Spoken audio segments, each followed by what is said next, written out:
할렐루야. 오늘은 고난을 넘어 소망으로 시리즈 25번째 시간으로 주여 올소이다라는 제목으로 은혜를 나눌 때에 큰 축복이 임하기를 축원합니다. 오늘 본문에 가나안 여인이 등장을 합니다.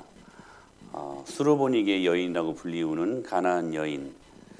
우리가 이 말씀을 참 많이 들었죠. 근데 하루는 예수님이 두로와 시돈 지방을 가시게 되셨는데 이곳은 가나안 영역에 속한 이방 땅이었습니다. 그러므로 여기 본문의 주인공 역시 가나안 족속의 피가 흐르는 이방 여인이었습니다. 더구나 시돈은 아합 왕 때 바알신을 끌고 들어온 나라의 신으로 섬기게 한 악녀 이세벨의 고향이기도 합니다. 오늘 본문의 역사는 바로 이러한 악조건 속에서 시작이 됩니다. 예수님께서 두로와 시돈 땅을 지나게 될 때에 이 지방 여인 하나가 예수님을 쫓아왔습니다. 왜냐하면 이 여인의 딸이 아주 흉악한 강력한 귀신이 들렸기 때문에. 그러던 중에 예수님에 관한 좋은 소문을 듣게 되었습니다. 뭐냐면 이분 만나면 막 귀신이 막 나가는 거예요. 이게 복음 아니었겠습니까? 이 여인에게. 소문을 들었는데 막 걷지 못하던 사람들이 막 걷게 되고 보지 못하던 자들이 막 눈을 뜨고 죽은 자가 살아나고 이러한 소문을 들었으니 이게 이 여인에게 복음 아니었겠습니까? 그래서 이 여인은 예수님 만날 기회를 몹시도 기다리던 가운데 이제 막 마을 앞을 지나가는 예수님의 행렬을 만나게 되었습니다. 얼마나 좋았을까?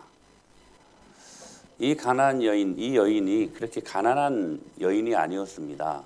꽤나 나아만 장군과 비슷한 위치에 있었을 거라고 성경신학자들은 이야기하는데 이 수로보니게 페니키아 지역이 절대로 가난한 지역이 아닙니다. 꽤 부유한 여인이었다. 그러니 여러분 그 부를 가지고 이 딸을 위해서 뭘 안 해봤겠습니까? 다 해봤는데 안 되는 거예요. 그리고 소문을 들었는데 예수님이 막 귀신을 쫓아내시고 죽을 불치병을 막 치료하신다는 그 소문을 들었으니 그 소문을 듣고 예수님 만나러 왔는데 그 예수님을 진짜 만난 거예요. 이게 얼마나 좋았을까. 아, 이제 됐다. 이제 예수님 만났으니 됐다. 사랑하는 여러분, 오늘 그 기대하는 마음으로 예배에 나오셨습니까? 주님 만나면 된다. 우리 주님 만나면 나의 인생의 그 공고한 문제들이 해결받는다. 여러분, 이 기대하는 마음을 갖고 나오셨다면 오늘 그 주님을 만나고 문제가 해결될 것을 믿습니다. 적어도 예배는 그렇게 기대하는 마음을 가지고 나오셔야만 하는 것입니다. 그런데 너무 많은 사람들이 몰려 있어가지고 쉽게 접근할 수가 없었던 것입니다. 장벽입니다. 이 여인이 만난 장벽은 때로 우리 모두가 예수님을 만나고자 할 때 부딪히는 장벽일 수 있는 것이죠. 근데 이때 이 여인이 화울링 안 들리는가요? 괜찮아요? 이 여인이 장벽 앞에서 좌절하지 아니하고 소리를 질렀습니다. 자, 예수님 만나면 된다라는 것을 알고 예수님 만나러 왔는데 사람들이 너무 많아가지고 코앞에서 하나님을 못 만나는 거예요, 예수님을. 그러자 이 여인의 선택한 방법이 뭐냐면 소리 질러였어요. 소리 질러. 봐봐요 한번. 시작. 가난한 여자 하나가 그 즉 소리 질러 이르되 주 다윗의 자손이여 나를 불쌍히 여기소서 내 딸이 흉악하게 귀신 들려 소리 질렀어요.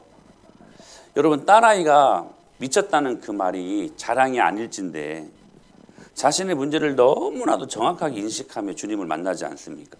여러분 이게 참 중요합니다. 주님을 만나기 위해 여러분의 내면에 정직한 고백이 있어야 된다는 거예요. 딸아이가 미쳤다는 거예요. 귀신 들려서. 이게 막 소리 질러서 말할 게 아니잖아요. 자랑할 게 아니잖아요. 근데요, 이 여인은요, 고래고래 소리 지르면서 자신의 딸이 흉악한 귀신이 들렸다라고 지금 다 사람들이 듣는 중에 이 고백을 하고 있는 것입니다. 체면이 필요 없었습니다. 자신의 위치 따위가 필요 없었어요. 사랑하는 여러분, 이것이 믿음의 시작이고 이것이 우리가 주님을 만나는 출발점임을 믿습니다. 주님을 제대로 만나려면 여러분의 제대로 된 인식이 있어야 돼요. 나는 주님의 은혜 없으면 살 수 없는 죄인이다. 그러므로 한 주간 동안 알게 모르게 지었던 죄악들에 대해서 최소 예배 10분 전에는 나와서 그 주님 앞에 진실로 회개하고 주님을 만날 그릇 준비해야 돼요. 지금 이 여인은 주님을 만날 그릇을 준비한 것입니다. 이토록 훌륭한 결단, 여러분 아무나 할 수 있는 결단이 아니잖아요. 이렇게 훌륭한 결단이 이 여인에게 있었다면, 우리가 아는 예수님이라면, 우리가 아는 상식이라면 예수님께서 마땅히 두 손들어 막 이 여인을 영접했어야 옳지 않습니까? 우리가 알고 있는 상식의 예수님이라면. 그런데 23절에 너무나 예수님 모습이 차가워요. 시작.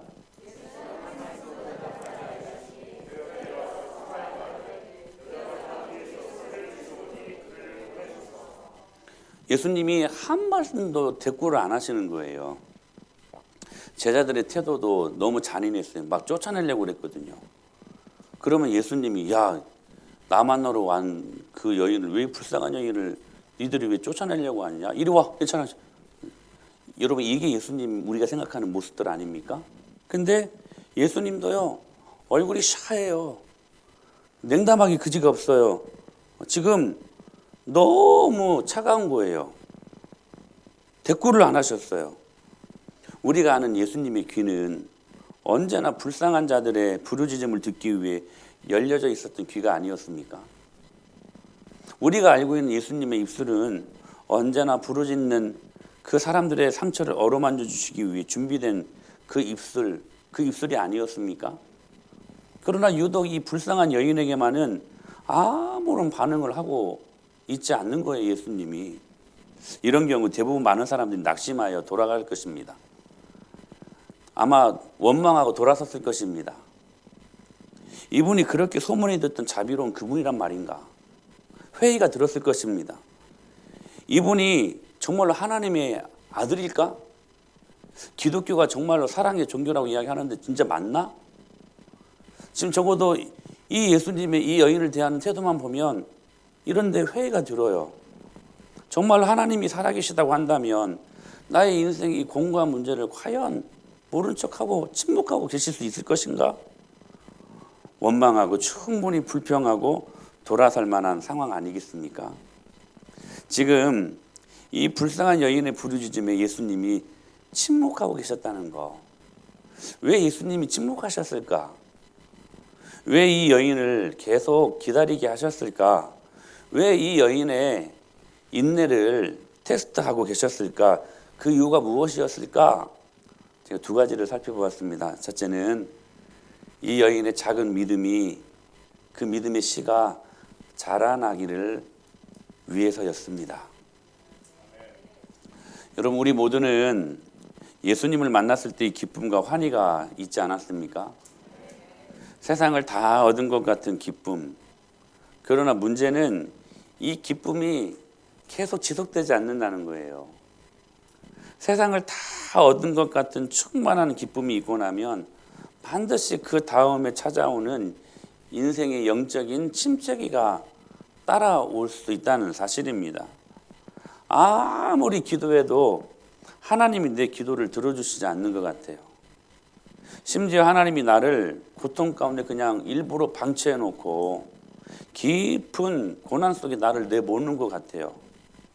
중요한 것은 이렇게 우리의 영적인 상태가 옥신각신할 때에 끝까지 우리가 오래 참음으로 믿음으로 반응하게 되면 어느새 내 믿음의 크기가 점점 자라고 있다는 사실들을 우리가 발견할 수 있게 된다는 사실입니다. 무슨 말이냐면 우리 베드로를 한번 예를 들어볼까요? 베드로는 참 위대한 신앙 고백을 했던 사람 아니었습니까? 주는 그리스도시요 살아계신 하나님의 아들이십니다. 사람들이 나를 누구라고 생각하는 것 같냐? 제자들이 사람들이 엉뚱한 이야기를 하니까 그러면 너는 나를 누구라고 생각하느냐? 너희들은 제자들에게 묻죠, 예수님이. 그때 베드로가 뭐라고 고백합니까? 주는 그리스도시요 살아계신 하나님의 아들이십니다. 참 멋진 고백이었어요. 왜냐하면 이 고백을 받으시고 예수님이 막 펄쩍펄쩍 뛰신 것 같아요. 바요나 시몬아, 내가 복이 있다. 내가 이 고백을 할 수 있는 것은 하늘에 계신 아버지 때문에 하실 수 있었던 것이다. 내가 너에게 천국 열쇠를 주겠다. 네가 땅에서 매이면 하늘에서도 매일 것이고 네가 땅에서 풀면 하늘에서도 풀릴 것이다. 할렐루야. 막 주님이 방방 뛰신 것 같아요.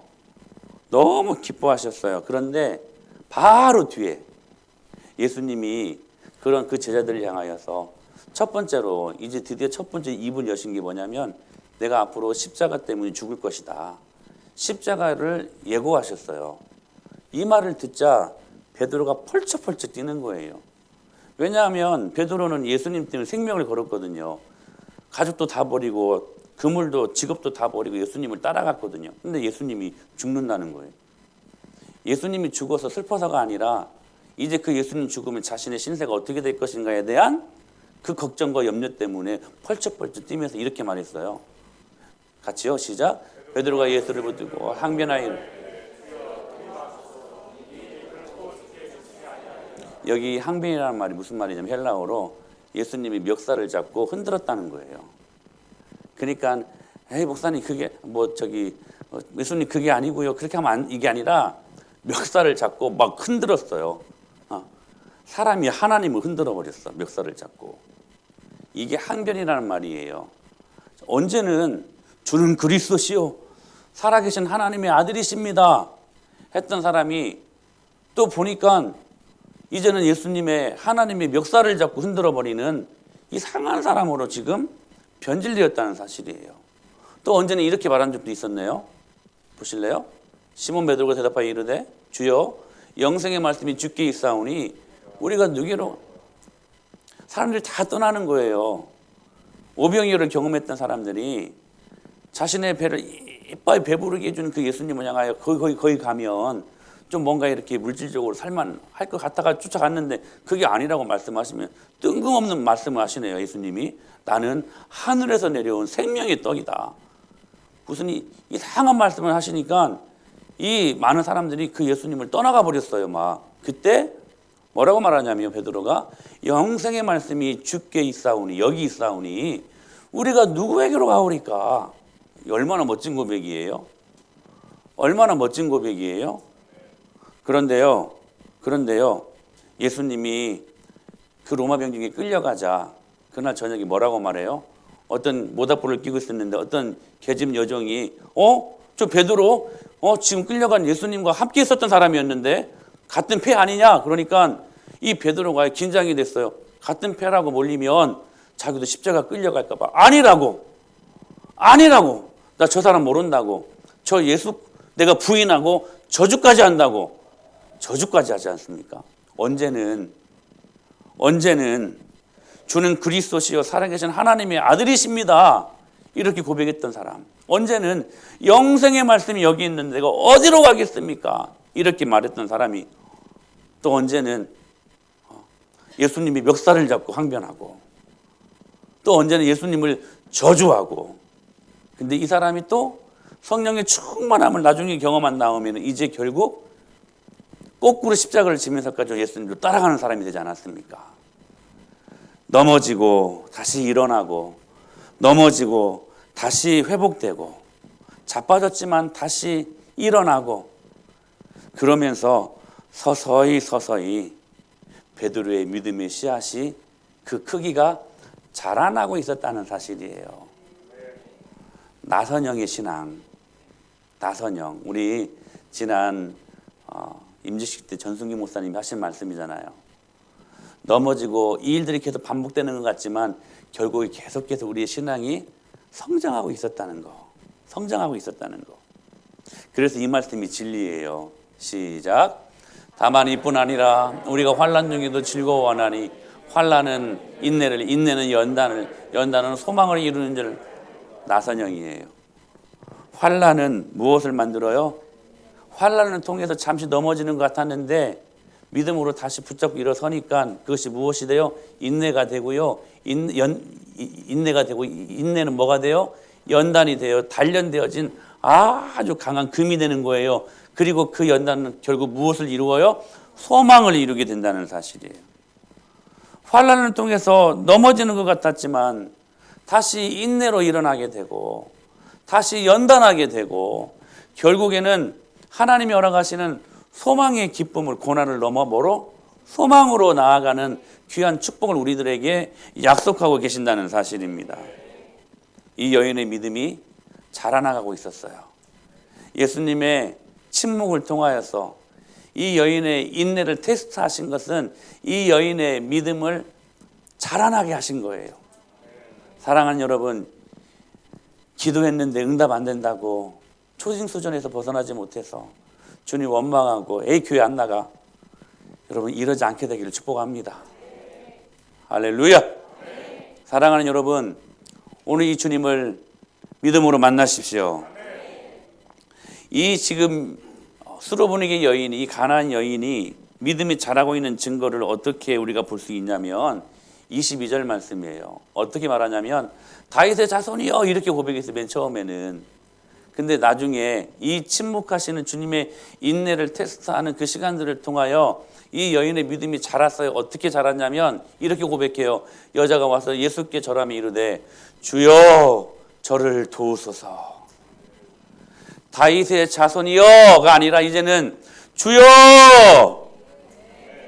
여러분 이렇게 고백한 지가 오래되셨죠? 주여.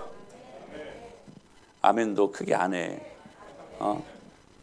여러분 그 주님을 이렇게만 불렀을까요?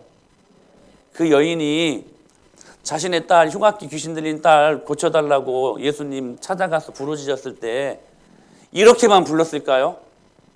아마 진짜 미친 여자처럼 불렀을 것 같아요.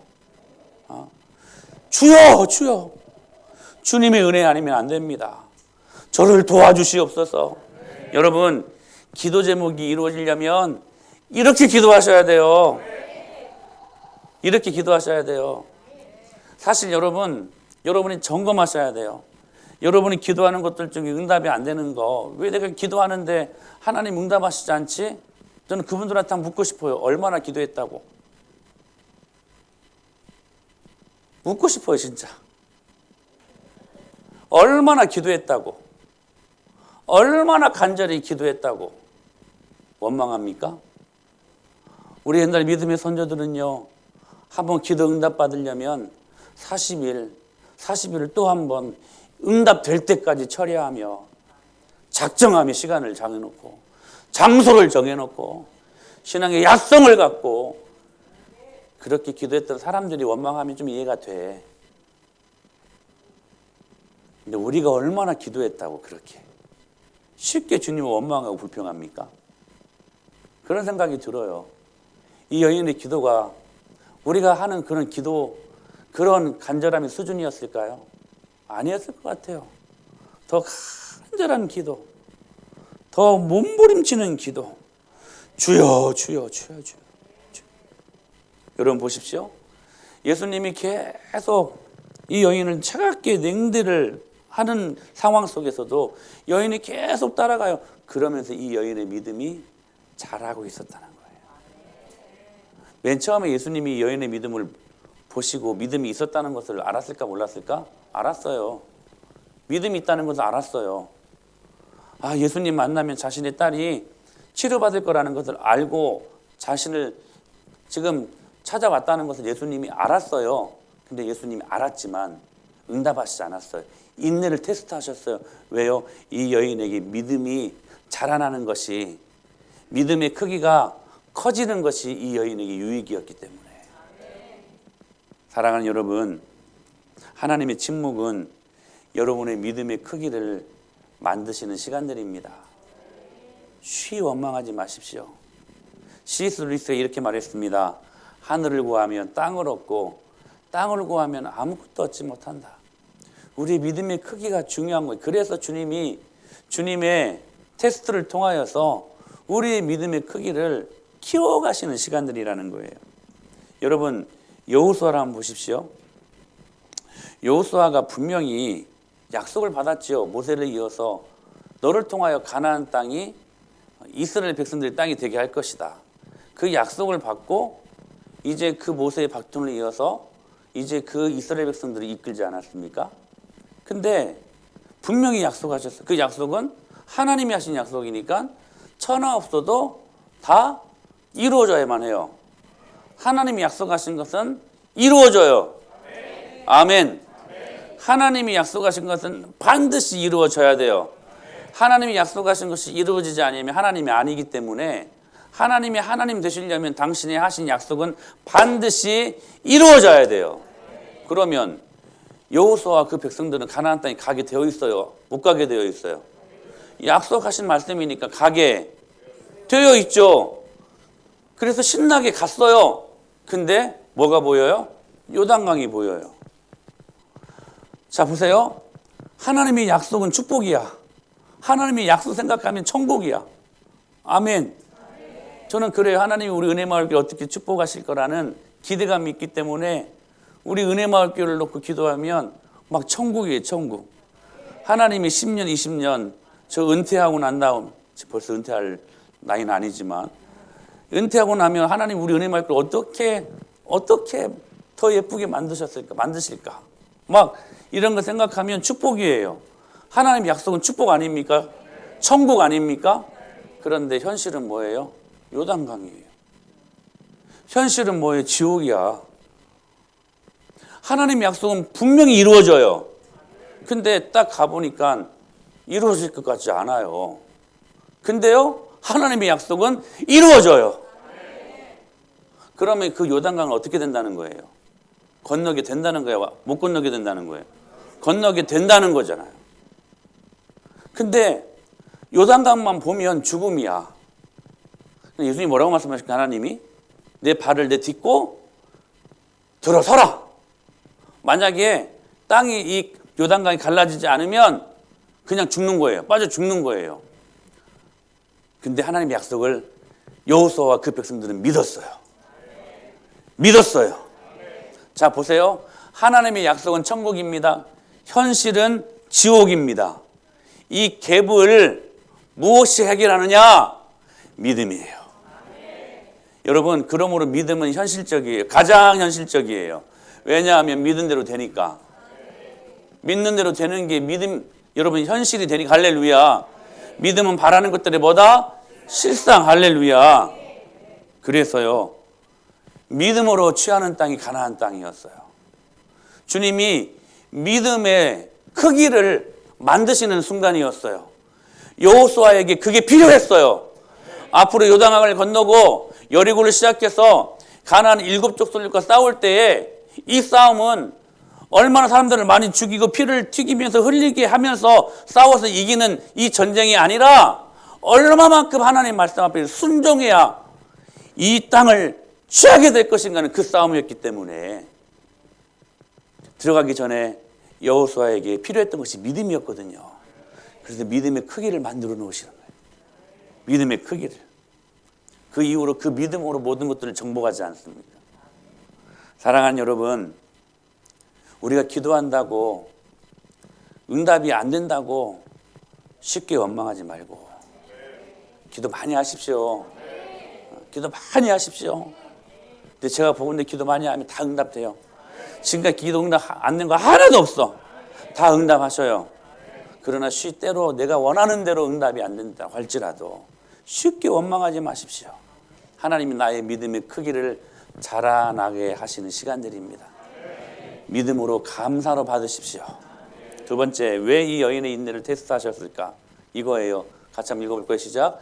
절대 주권적 충성 고백을 위해. 자, 말이 굉장히 전투적이죠. 절대 주권적 충성 고백을 위해. 주님이 이 고백을 받기를 원하신 거였어요. 여러분 보세요. 예수님의 냉담이 계속해서 침묵에서 이제는 그치지 않아요. 주님은 또다시 한번 타오르는 물길에 찬물을 끼얹어요. 그래도 쫓아갔잖아요. 그 안에 불이 있었어, 이 여인 안에. 근데 찬물을 쫙 끼얹는 시간들이 24절에 나와요. 시작.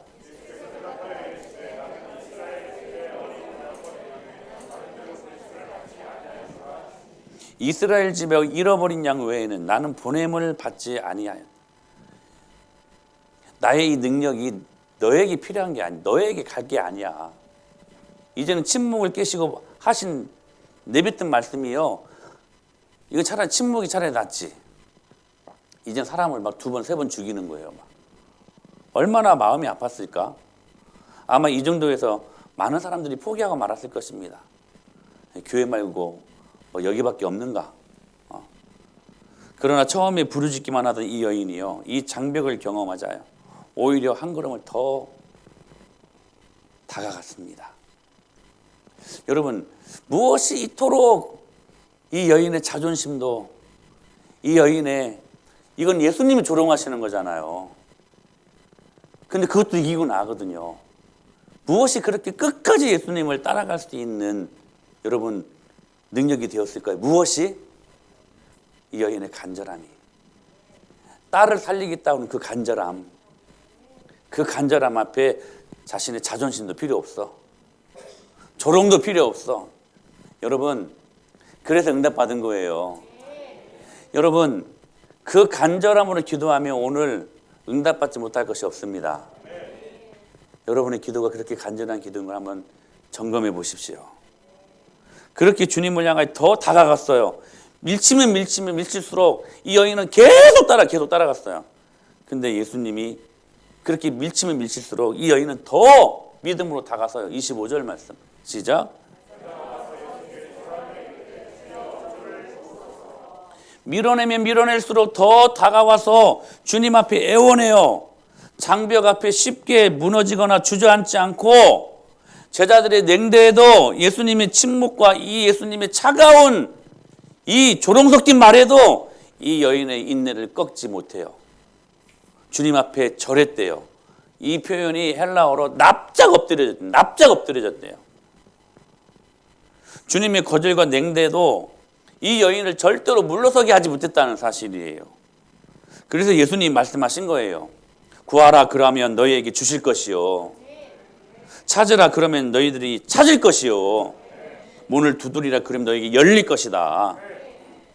그래서 이 여인은 물러서지 않고, 왜냐하면 알았거든요.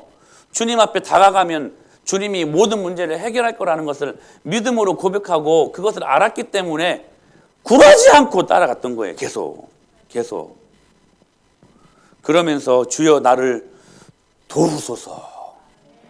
사랑하는 여러분, 오늘 이 고백이 저와 여러분의 고백이 될 수 있게 되길 축원합니다. 그러나 불행하게도 이 여인에게만은 응답의 문이 점점 더 닫혀만 가는 것처럼 보여요. 26절 말씀. 이제는 충격적인 말을 듣습니다. 시작.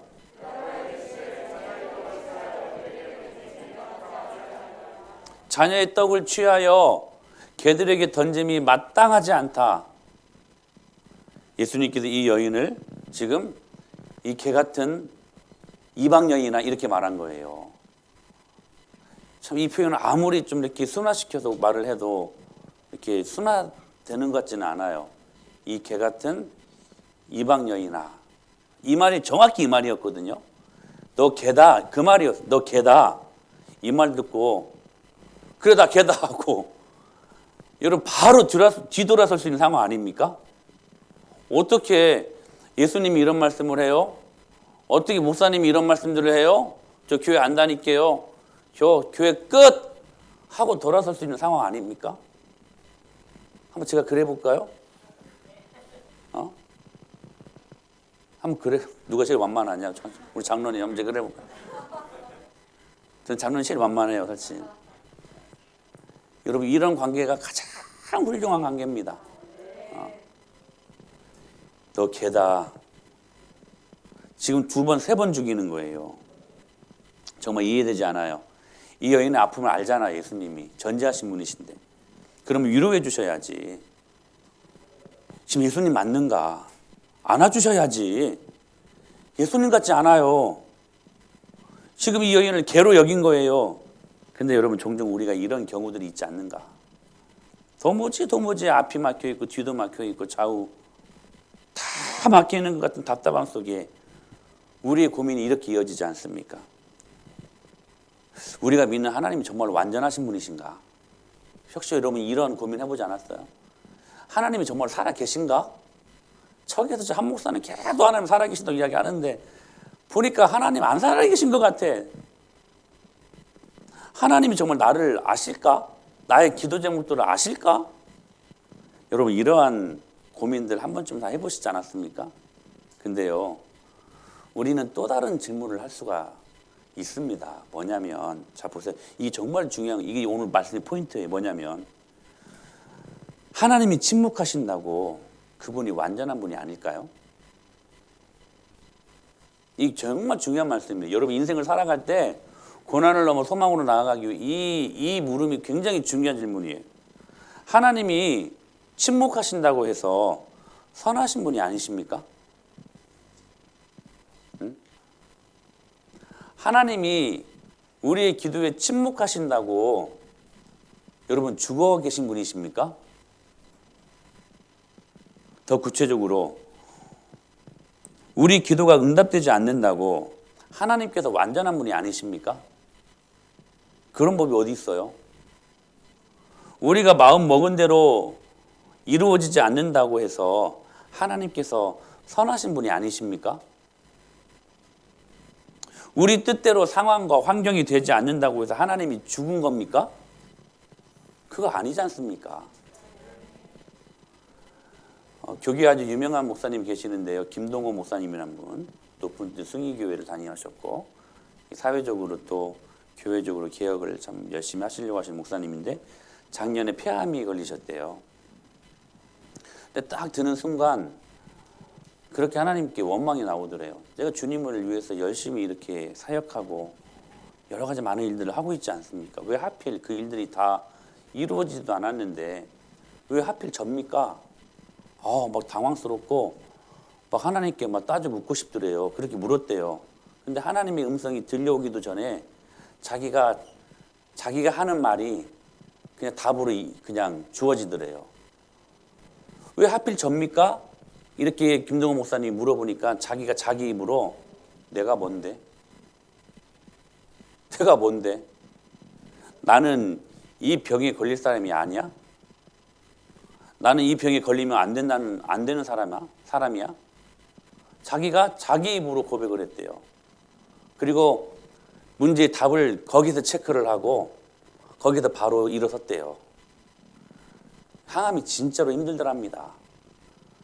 막 항암이 들어가니까 막 저녁에 잠도 못 자고 일어서지도 못하고 눕지도 못하고 막 그런 시간들이 있었는데 이 답을 얻으니까 이분이 그래요. 진짜인지 뭐 가짜인지 본인만이 아시겠죠. 하여튼 진짜 같아요. 뭐라고 고백하냐면 항암하는 최고 아픈 순간이 자기 인생 가운데 가장 행복한 시간이었대요. 하나님과 함께 할 수 있는 시간들로. 내가 뭔데? 나는 이 병에 걸리면 안 되는 사람이야? 여러분 이거 진짜 귀중한 답이에요. 여러분 내가 원하는 대로 이루어져야만 주님이 선하신 분이시고 완전한 분이십니까? 아니에요. 반대로 내 기도대로 응답이 되지 않아도 주님은 완전하시고 그럼에도 불구하고 주님은 여러분 가장 선하신 분이시고 그럼에도 불구하고 주님은 우리 예배를 받으시기에 합당하신 분이세요. 예수님의 공생의 사역을 시작하실 때에 광야에서 40일 동안 금식하지 않습니까? 근데 뭐냐면 사단이 금식이 끝나자마자 세 가지로 시험했잖아요. 첫 번째가 뭐였어요? 돌로 떡을 만들어라. 돌로 내가 조는 사람들 내가 질문한다. 자 봐요. 돌로 떡을 만들어라. 그러면 사람들이 네가 메시아인 것을 알 것이다. 보여달라는 거. 보여주면 하나님이라고 믿을 것이다. 만약에 안 보여주면 하나님 아닙니까? 사단은 그런 식으로 우리를 유혹한다는 거예요. 보여줘야. 사람들이 그러잖아요. 하나님 보여줘봐요. 그럼 믿겠다고. 근데 보여줘도 안 믿어요. 이스라엘 백성들이 그랬거든요. 베세다 광야에서 예수님이 하나님이 지금 보여줬음에도 불구하고 안 믿잖아요.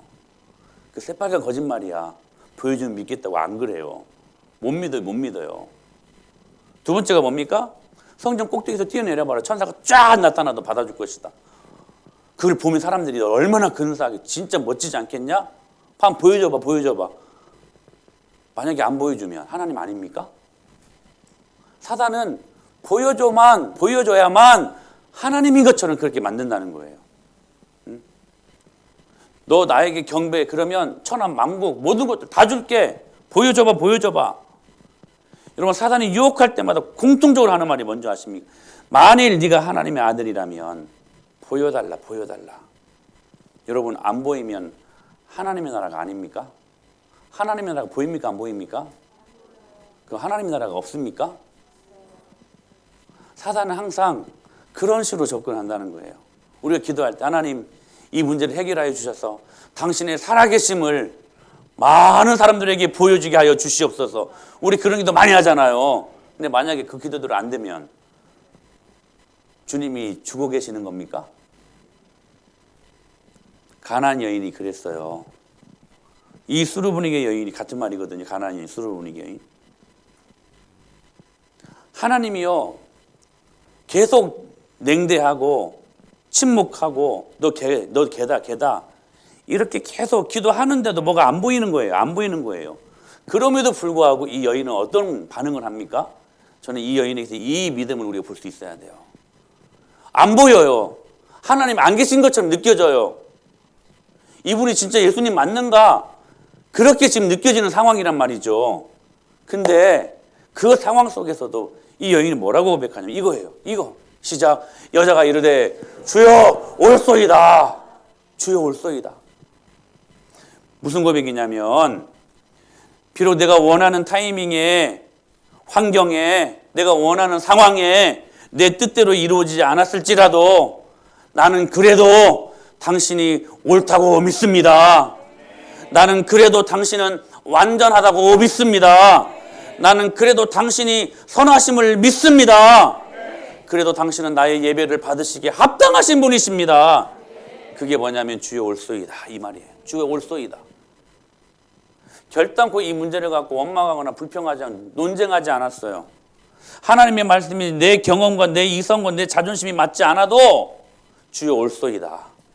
주여 올소이다. 여러분 이것을 연발하는 믿음 할렐루야. 특별히 고난 가운데 있는 우리 성도들에게 진짜로 필요한 말씀이에요. 하나님 내가 원하는 대로 되지 않는다 할지라도 주님은 큰 그림을 갖고 계시죠. 주님께는 요즘 그런 말씀 많이 하더라고요. 다 계획이 있으셨군요. 내가 그 말씀 앞에 아멘입니다. 아멘입니다. 비록 내가 원하는 상황이 아니라 할지라도 용기를 주시든 실망을 주시든 나를 책망하시든 위로하시든 응답을 주시든 침묵을 주시든 살리시든 아니면 죽이시든 거두시든지 아니면 우리들에게 다시 돌려주시든지 우리를 높여주시든지 아니면 낮춰주시든지 그 어떤 상황 속에서도 주님은 옳습니다. 주님은 옳습니다. 여러분 이 고백이 우리를 고난을 넘어 소망으로 인도하는 징검다리 역할하는 키워드입니다. 우리는 이걸 다른 말로 말해 절대 주권적 충성 고백이라고 말하는 것입니다. 역대하 16장 9절에 보면 이런 말씀이 있어요. 시작.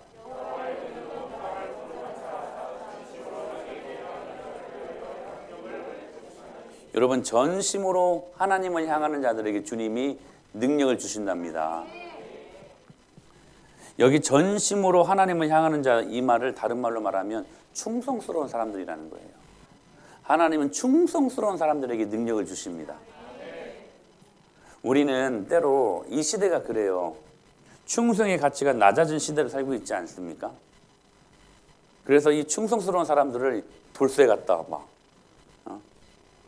때로는 무식하다 이렇게 우리가 평가절하시키는 시대에 살고 있지 않습니까? 오히려 반항하고 막 비판하고 막 이런 사람들이 높이 평가받는 이 분위기 속에서 우리가 살고 있는 것 같습니다. 제가 언젠가 말씀드렸었는데 연세대 초대 총장이었던 백낙준 박사, 이분이 무당 아들로 태어났답니다. 얼마나 처음 그 배경이 안 좋아요. 근데 이분이 예수님을 만나가지고 하루는 선교사님 집에서 이제 알바를 하기 시작했대요. 그 집에서 머슴을 살면서 장작 패는 일들을 했대요.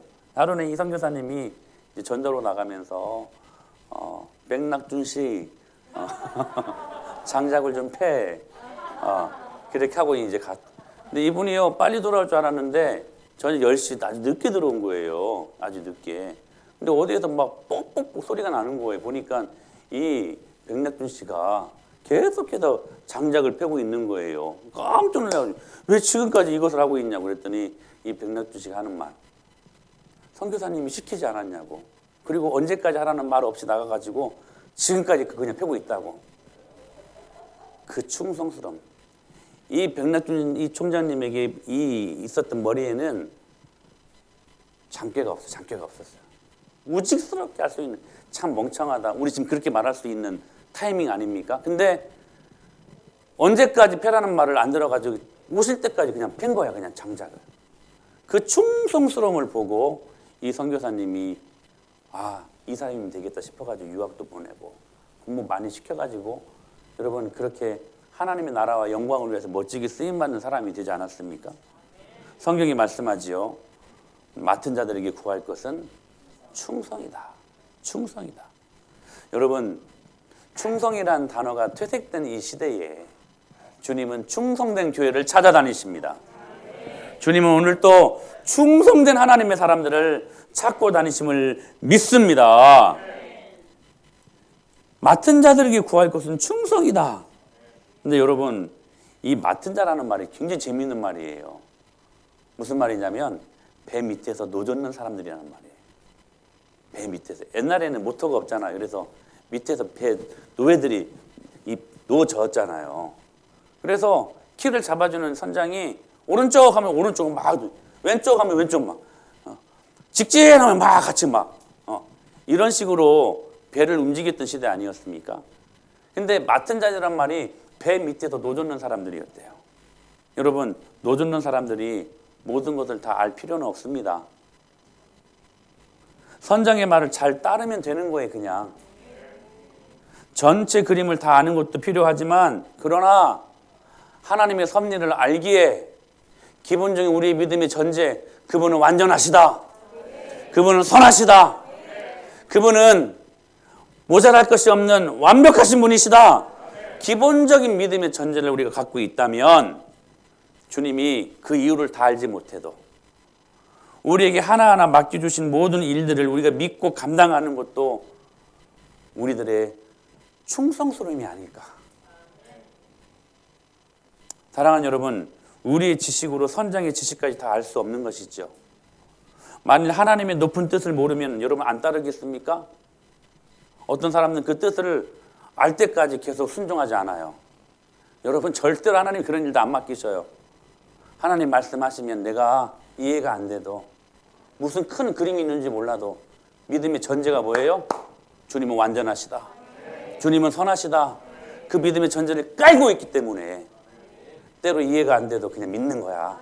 그리고 그냥 순종하는 거예요. 그렇게 매일매일 하나님 말씀 앞에 순종하다 보면 그것이 실력이 되어가지고 어느 순간 내가 주님 앞에 충성스러운 주님 믿음의 일꾼이 되어 있다는 사실입니다. 사랑하는 여러분, 오늘 이 은혜를 우리가 누릴 수 있게 되길 축복합니다. 한나라 한번 보시고, 한나. 사사시대를 끝내고 왕정시대를 여는 중요한 멘토의 역할을 했던 사무엘의 어머니 한나. 한나라는 이름도 많죠? 한나.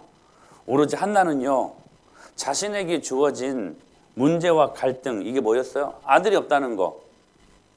여러분, 이거 어찌 보면 너무나 지극히 일상적인 기도 아닙니까? 결혼했는데 자식이 없어요. 그래서 아들 달라고 기도한 거. 뭐 이게 크게 하나님 나라를 위한 것도 아니고 아들 달라. 근데 아들 하나님이 안 주시자 한 가지 서원을 합니다. 하나님이 아들 주시면 내가 그거 하나님 앞에 바치겠다고. 그것뿐이었어요. 그리고요, 다 알지는 못하지만 충성되이 기도의 자리를 지키고 그 문제만 풀리면 하나님의 영광을 위하여 이거 드리겠습니다. 그냥 그 상황 속에서 기도했을 뿐이에요. 근데 여러분, 하나님의 그 큰 그림을 다 알지는 못했지만 한나가 안 게 아니었거든요. 사무엘이 태어나가지고 이 이스라엘의 영도자가 되어가지고 얼마나 멋진 일들을 감당할까 그거 다 알지 못했어요. 알지 못하고 그냥 아들만 달라고 기도했을 뿐이에요. 충성스럽게. 그런데 그 문제만 풀리는 것 정도가 아니라 그 기도 응답으로 한 시대의 흐름을 바꾸는 능력 있는 기도가 되지 않았습니까? 사랑하는 여러분, 우리 이렇게 충성스럽게 주님을 섬기십시다. 이제 신혼이한테 물었어요. 갑자기 묻고 싶더라고요. 신혼이 너는 우리 은혜마을교회가 어떤 교회 같냐? 한참을 생각하더니 아빠, 우리 은혜마을교회는 통제가 완벽하게 이루어지는 곳 같다고. 통제가 완벽하게 이루어지는 것 같다고. 저도 한참 생각했어요. 이 나쁜 말인가 좋은 말인가. 한번 생각하니까 좋은 말 같아. 여러분, 하나님의 통치 아래에 있는 교회, 할렐루야. 그 통치에 의해 순종으로 충성스럽게 주님의 영광을 위해 감당하는 교회. 그래서 역시 내 아들이구나. 그것이 긍정적으로 말했든 부정적으로 말했든 저는 우리 은혜마을교회 강점이 이거라고 생각합니다. 부족한 거 많죠. 모자란 것도 많죠. 그러나 타고난 어떤 업적이 아니라 재능과 달란트가 아니라 그냥 충성스럽게 순종하려고 하는 사람들, 그 사람들이 있는 거 보고 주님이 우리 교회를 축복하시는 것 같습니다. 여러분, 순종이 교회 안에서는 충성이 실력입니다. 하나님이 그런 사람들을 사용하십니다. 또 재미있는 말씀인데 사도행전 8장 이런 말씀이 있어요. 시작.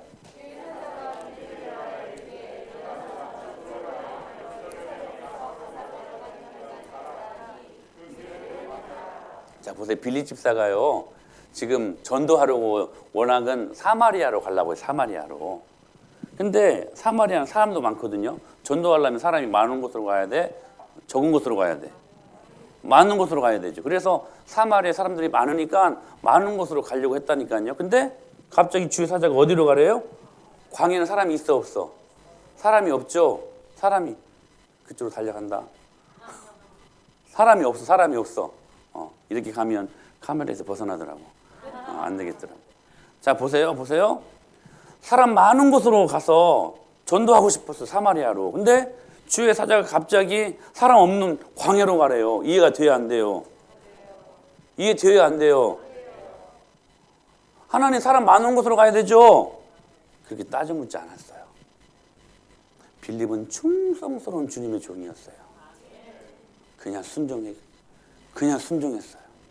그리고 광야로 갔어요. 이해되지 않았지만 하나님의 큰 그림이 있겠거니 하고, 왜냐하면 빌립에게는 전제가 있었어요. 하나님을 향한 전제. 하나님은 완전하시다. 하나님은 선하시다. 그분은 우리의 예배를 받으시기 합당하신 분이시다. 그 믿음이 있었기 때문에 주님의 섭리가 있겠지 하고 광야로 갔던 거예요. 거기서 누구를 만납니까? 이디오피아 네시를 만납니다. 네시가 거기에서 주님을 만나고 복음을 경험하고 세례받고, 이디오피아 네시가 고국으로 가지 않습니까? 그 뒤로 무슨 일들이 일어난지는 몰라요. 성경에는 없어요. 근데 교회사를 보니까 1세기에서 3세기 300년 동안 북아프리카, 이 에티오피아가 북아프리카 아닙니까? 그 북아프리카 지역에 300년 동안 엄청난 복음의 부흥이 일어나요. 이 네시 때문에, 빌립의 순종 때문에. 그 북아프리카에서요, 어떤 인물들이 나온 줄 아십니까? 초기 그리스도 우리 기독교의 믿음의 위대한 신학자 어거스틴, 아타나시우스, 오리겐, 이런 분들이 거기에서 나요. 순종이요 열매를 맺은 거예요. 할렐루야. 여러분, 저는 여러분들이 오늘 주신 말씀처럼 절대 주권적 충성 고백할 수 있는 저와 여러분이 될 수 있게 되길 축원합니다. 예배는 그런 시간이에요. 주여 옳습니다. 이해가 되지 않아도 주여 주님이 하신 말씀은 옳습니다. 아멘입니다. 주여 옳소이다. 이게 다른 말로 아멘 아닙니까? 아멘. 아멘 붙는 거, 아멘 붙는 거예요. 그러자 여인의 이 믿음을 보고 이 절대 주권적 충성 고백을 주님이 받으시고 어떻게 축복하십니까? 28절 시작. 여자여 내 믿음이 크도다. 내 소원대로 되리라 하시니 그때로부터 그의 딸이 할렐루야. 내 믿음이 크도다 이 말이 헬라어로 메가스라는 메가토스, 메갈레, 메가톤이라는 말이에요. 내 믿음이 메가톤급 믿음이구나. 메가톤급 믿음이구나. 네 믿음이 놀랍다. 네 소원대로 될지어다. 무슨 말이에요? 내 믿음의 크기, 내 충성의 크기대로 될지어다. 이 말이에요. 사랑하는 여러분, 주님은 오늘 우리들에게 절대 주권적 충성 고백을 받으십니다. 그 고백으로 우리의 믿음이 커지는 거예요. 그 믿음의 크기를 보시고 똑같이 우리를 축복하시겠다. 사랑하는 여러분, 특별히 우리 고난 중에 있는 성도들이요, 광야길을 걷고 있는 우리 성도들이요, 예배를 통해 주님을 만나기로 목숨 거십시오. 응답 안 된다고 원망하지 마세요. 여러분의 믿음의 크기가 자라나는 시간이에요. 그리고 절대 충성 고백을 통해 주님을 예배를 통해 만나십시오. 그때 그 예배를 통해 네 믿음이 메가톤급 믿음이구나. 내 소원대로 될지어다. 내 믿음과 내 충성의 크기대로 다 가져가라. 오늘 이 응답받고 돌아갈 수 있는 시간 될 수 있게 되기를 예수님의 이름으로 간절히 축원합니다.